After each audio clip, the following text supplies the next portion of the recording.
Hello and welcome to my YouTube channel Petro Intelligence. My name is Shahid Khan, and I am a chemical engineer. Today we will discuss Pumparounds and tower heat flows. There are two ways to remove heat from a distillation tower: top reflux and circulating reflux. In this video, we call a circulating reflux stream a pumparound. The vast majority of fractionators have top reflux. Cold liquid from the reflux drum is pumped onto the top tray of the tower. The cold liquid flashes to a hotter vapor. For example, let's say 1,500 pound/hour of liquid butane at 100 degrees Fahrenheit flashes to 1,500 pound/hour of vapor at 260 degrees Fahrenheit. The specific heat of butane is 0.6 BTU per pound degree F. The latent heat of butane is 130 BTU per pound. Latent heat means the heat needed to change a pound of liquid into a pound of vapor at the same temperature. The heat removed by the top reflux is 260 degrees Fahrenheit minus 100 degrees Fahrenheit times 0.6 times 1500 equals 144,000 BTU per hour equals sensible heat. Plus 130 times 1500 equals 195,000 BTU per hour latent heat divided by 339,000 BTU per hour equals total heat removed.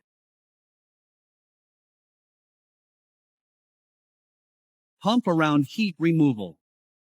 This picture shows an alternate method, called circulating reflux or pumparound, to remove heat from a tower.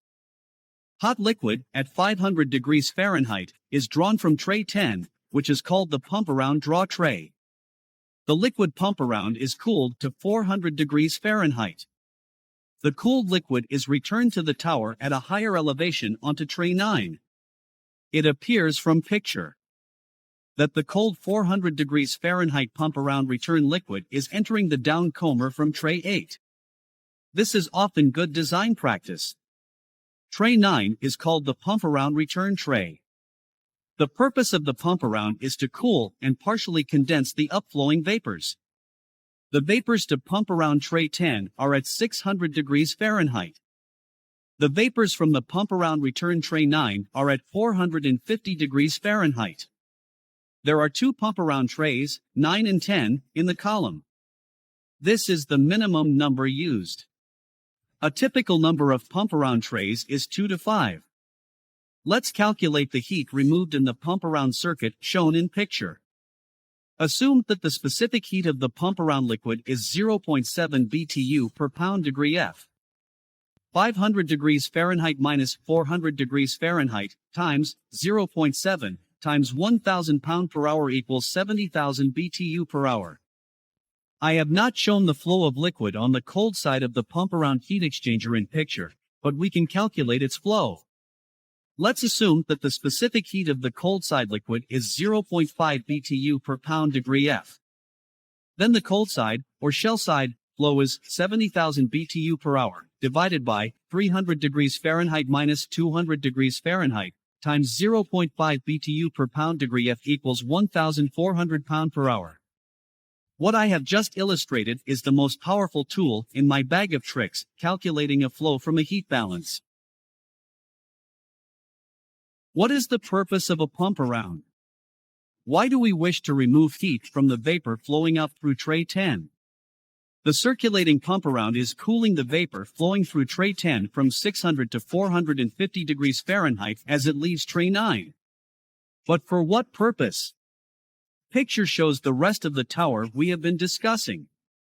Note that the tower top reflux flow is controlling the tower top temperature. If we were to reduce the pumparound circulation rate, less heat would be extracted from trays 9 and 10. More and hotter vapor would flow up the tower. The top reflux temperature control valve would open. The top reflux rate would go up. The vaporization of reflux on the top tray would increase. The overhead condenser duty would increase. The decrease in the heat duty of the pumparound heat exchanger would equal the increase in the heat duty of the overhead condenser. Thus, we say that the heat balance of the tower is preserved. Some of the heat that was being recovered to the cold fluid shown in picture, is now lost to cooling water in the overhead condenser. This shows the most important function of Pumparounds, recovering heat to a process stream that would otherwise be lost to the cooling tower. Let's say that the cooling water outlet temperature from the condenser was 140 degrees Fahrenheit. This is bad. The calcium carbonates in the cooling water will begin to deposit as water hardness deposits inside the tubes. It is best to keep the cooling water outlet temperature below 125 degrees Fahrenheit to retard such deposits. Increasing the Pumparound heat removal will lower the cooling water outlet temperature. Another purpose of the Pumparound is to suppress top tray flooding. If tray 1 or 2 in picture floods, the operator would observe the following. The tower top temperature would increase. The distillate product would become increasingly contaminated with heavier components. If this were a refinery crude fractionator, we would say that the endpoint of the naphtha overhead product would increase. The pressure drop across the top few trays would increase. The liquid level in the reflux drum would increase. If the operator increases the reflux rate to reduce the tower top temperature, the top temperature will go up rather than down. This is a positive indication of top tray flooding.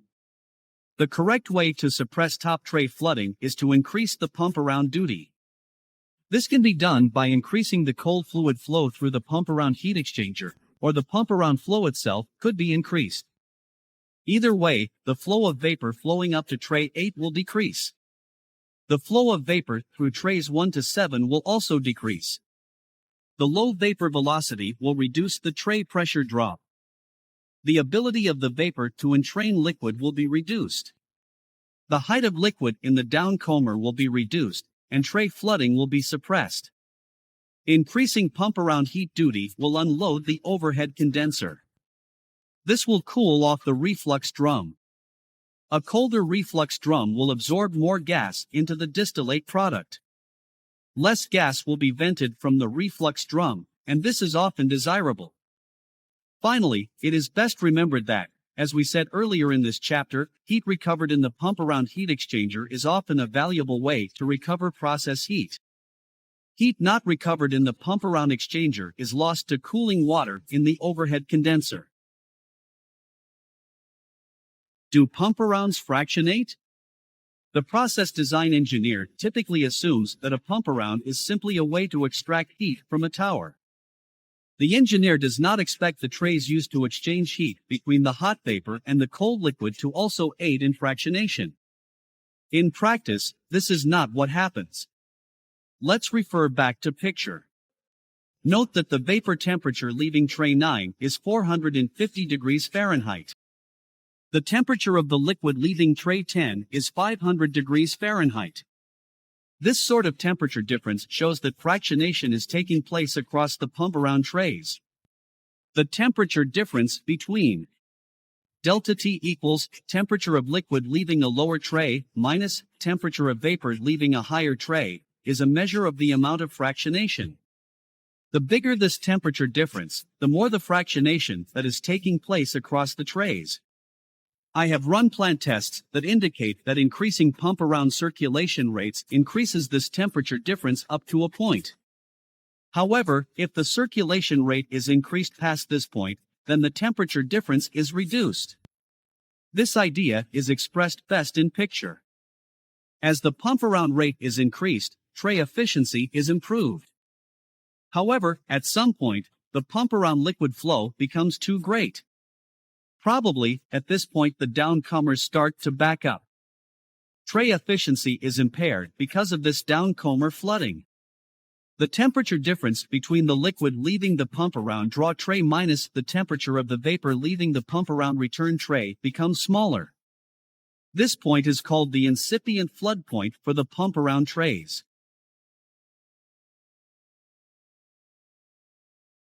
How top reflux affects vapor flow. Let's assume that the vapor flow into a tower is constant.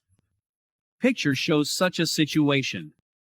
Both the pounds per hour and temperature of the vapor flowing up to tray 9 are constant. This means that the heat flow into the tower is constant.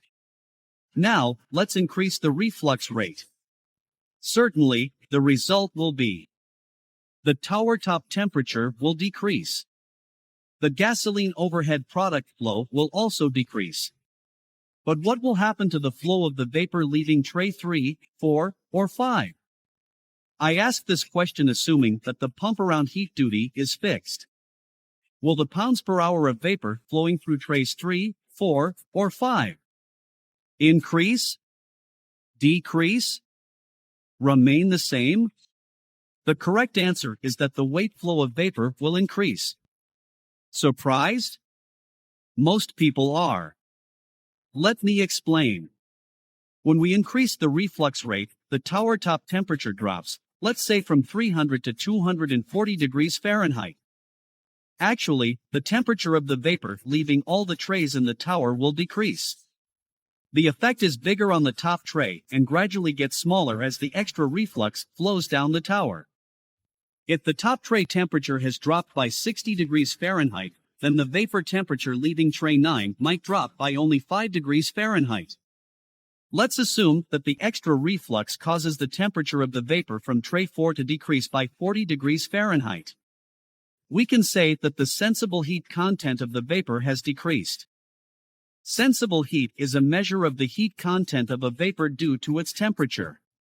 If the specific heat of the vapor is 0.5 BTU per pound degree F, then the decrease in the sensible heat content of the vapor when it cools by 40 degrees Fahrenheit is 20 BTU per pound. A small portion of this 20 BTU is picked up by the increased liquid flow leaving tray 4. The main portion of this heat is converted to latent heat. This means that some increment more of the liquid on the tray turns into a vapor. But where does this extra liquid, which vaporizes on the tray, come from? It comes from the extra top reflux. The vaporization of the extra reflux cools the tray. The extra vapor generated adds to the vapor flow from the tray. This increases the vapor flow from the tray. Even though the heat flow into the tower is constant, increasing the top reflux does increase the pounds of vapor flowing up the tower. Reflux effect on vapor molecular weight. Let's assume the following for the tower shown in picture. Constant vapor flow to tray 9. Tower top reflux flow increased. Pump around duty is constant. As a result of the increased reflux rate, the tower top temperature drops. Gasoline flow drops. This is the same problem I discussed previously. It will result in an increase in the mass flow of the vapor through trays 3, 4, and 5. But what will happen to the molecular weight of the vapor? Will it increase, decrease, or remain the same? The answer is that the vapor's molecular weight will decrease as the reflux rate is increased. But why? The vapor leaving each tray is in equilibrium with the liquid. This means that the vapor leaving each tray is at its dew point and the liquid leaving each tray is at its bubble point. As the top reflux rate is increased, all the trays are cooled. The vapors leaving trays 3, 4, and 5 are cooled. As a vapor at its dew point cools, the heavier components in the vapor condense into a liquid. The remaining vapors have a lower molecular weight because they are lighter. But this is only half the story. Let us continue. As the heavier components in the vapor condense into a liquid, they give off heat. This heat is called the latent heat of condensation. This latent heat is picked up by the liquid flowing across the tray. This liquid flow is called the internal reflux. This latent heat promotes extra vaporization of the internal reflux.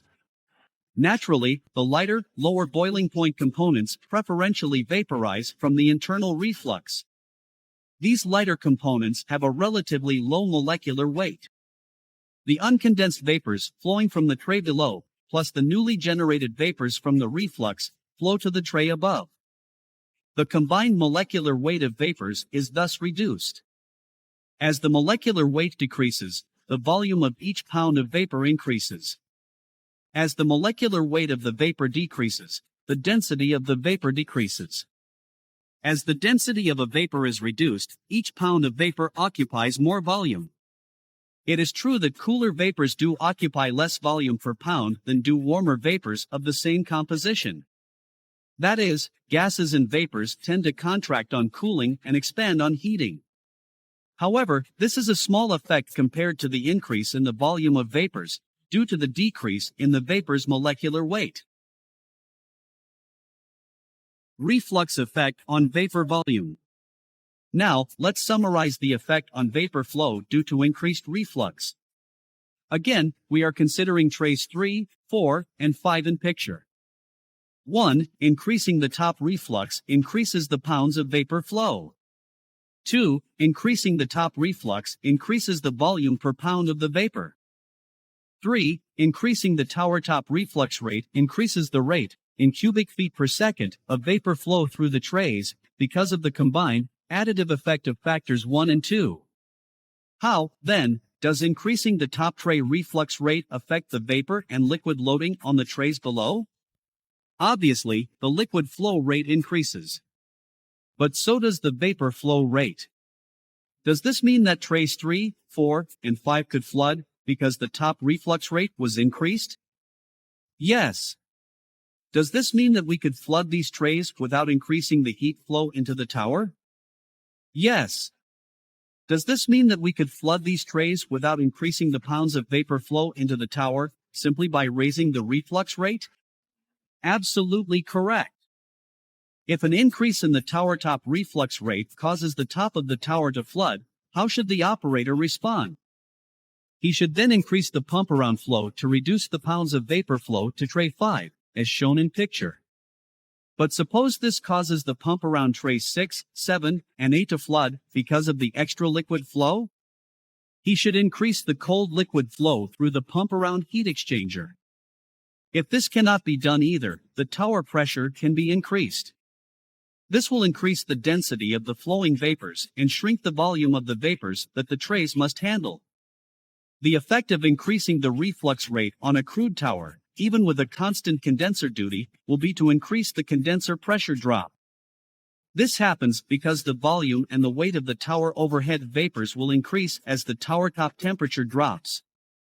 In one refinery, the crude tower reflux rate was increased by 25% and the tower top temperature dropped by 50 degrees Fahrenheit to 60 degrees Fahrenheit. The overhead condenser delta P increased from about 12 to 24 psi. The tower pressure was kept constant, but the reflux drum pressure declined from 17 to 5 psig. The mechanism that accounts for this is twofold. 1. Reducing the tower top temperature converts some of the heat content of the vapor to latent heat of vaporization of the top reflux. 2. The molecular weight of the vapors leaving the top of the tower is reduced. How to improve fractionation. Here is our problem. A refinery crude distillation tower is producing gasoline, truck diesel, and a gas oil. The diesel is contaminated with the gas oil. Also, the gas oil is contaminated with the lighter diesel. As shown in picture, the vapor flow into the tower is constant. Our job is to improve the degree of fractionation between the diesel and gas oil. Our objective is to remove the relatively heavy gas oil from the diesel and to remove the lighter diesel from the gas oil. We could reduce the amount of diesel product drawn from the tower. That could wash the heavier gas oil out of the diesel. But it would also increase the amount of diesel in the gas oil. Increasing the heat removed in the pump around would have a similar effect, less gas oil in diesel, but more diesel in gas oil. How about decreasing the heat removed in the pump around? This would seem to allow the lighter diesel to more easily vaporize out of the gas oil product. But will this action result in increasing the contamination of diesel with heavier gas oil? This answer is no, but why not? Reducing the pump around heat removal duty increases the vapor flow from tray 8 in the column shown in picture. The extra pounds of vapor flow up the tower and raise the tower top temperature. The reflux control valve opens to cool the tower top temperature back to its temperature set point. Then the liquid flow rates from trays 1, 2, and 3 onto tray 4 all increase. If the diesel draw-off rate is maintained constant, the liquid overflow rate onto trays 5, 6, and 7 will increase. This liquid flow is called the internal reflux. Trays 5, 6, and 7 are the trays that fractionate between diesel and gas oil. The more efficiently they work, the less the contamination of the adjacent products. The way we increase the fractionation efficiency of trays is to make the trays work harder. The correct engineering way to say this is, to improve the separation efficiency between a light and heavy product, the vapor flow rate through the trays is increased, and the internal reflux flowing across the trays is increased. Again, this improvement in the degree of fractionation developed by trays 5, 6, and 7 is a result of reducing the amount of heat duty removed by the Pumparound flowing across trays 8, 9, and 10. Flooding the fractionation trays.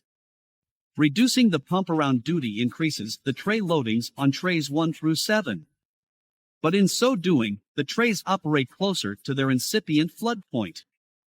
This is fine. The incipient flood point corresponds to the optimum tray performance.